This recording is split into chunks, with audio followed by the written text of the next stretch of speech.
Hi guys, welcome to our channel. Murise kuma TV SA nyika. ZanuPf EEG wants Winky D banned from performing in Zimbabwe. Asi Temba Mliswa nevamwe vanhu vazviramba. Temba Mliswa anyora akati ZanuPf EEG wants Winky D banned from performing in Zimbabwe.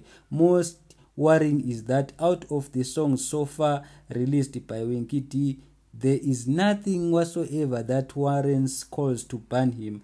He simply raised issues we have been talking about all this time. Saka murikureva kuti should we also be banned because we complain about corruption? Ndozvataurwa naTemba Mliswa, asi vanhu vazouya vakataurawo zvavo. Mumwe munhu akati the way the guy speaks shows that he is poverty stricken both money wise and brain wise, hana pfungwa. Mumwe munhu akati tsamwai zvenyu asi Winky D anodiwa even nevanhu vezanu vacho. Mumwe munhu akati face inenge mazondo. Mumwe munhu akati this is said, nzara yakaoma shuwa, tikushaya mvura izvo yakazara mumusoro mako. Mumwe munhu akati hanzi malyric, urikutaura malyric api? Mumwe munhu akauya akati vanoshandiswa vopiwa mafufu. ZanuPf guys are so dull, they are even proving Winky D's lyrics right vega havo. Imagine someone your age calling out a barbaric press conference just to outline one point which is not even a fact. Mumwe munhu akati well profiled, sheka yakasheka. Mumwe munhu akati you are not happy, ndiwe ani wewe. Mumwe munhu akati I am not Tinashe Mugabe hangu, but Winky D is the biological father of Zimbabwe. The probability of paternity is 100%. Mumwe munhu akati chinyika chino chakasheka, hapana kwatiri kuenda. Mumwe munhu akati nhamo ine nharo. Mumwe munhu akati you can feel the suffering in his voice. Saka vanhu vanga vaitaura zvakawanda zvakasiyana. Mumwe munhu ati I thought Temba was only good pakuzadza nyika, but no, he is great papfungwa futi. Well done baba venyika. Mumwe munhu akati Temba hana mangwana manje anotaura ipapo.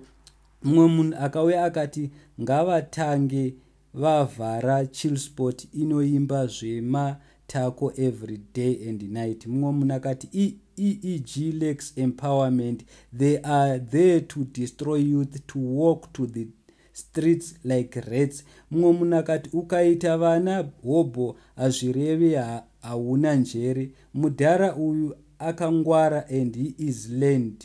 Mumwe munhu akati Gaffa imbudzi inonyanyonzwisiswa nevafana vema-high grades chete. Mumwe munhu akauya akati chiri kusasa chokwadi Temba. Mumwe munhu akati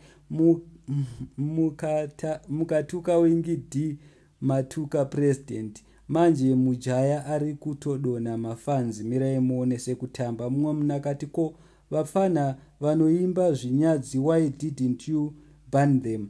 Mumwe munhu akati ini I support EEG. Mumwe munhu akati pakuda chigafa paparliament. Mumwe munhu akati mbudzi dzasangana panapa. Saka vanhu vanga vaitaura zvakawanda zvakasiyana. Mumwe munhu adedzera kuti Winky akafa vigai henyu inini chete. Mumwe munhu akati icho chapedza masports as usual. Mumwe munhu akati Winky D akangoti pamberi nezanu nyaya inopera. Mumwe munhu akati citizens being treated like a child who's still living in his parents' house is sad guys. So ndo nyaya iripo guys, vanhu vataura zvakawanda zvakasiyana. Mumwe munhu azouya akadedzera akati the pro ZanuPf economic empowerment group says Winky D song and lyric exposing how the rich and exploiting the poor, social decay and government failure and unacceptable.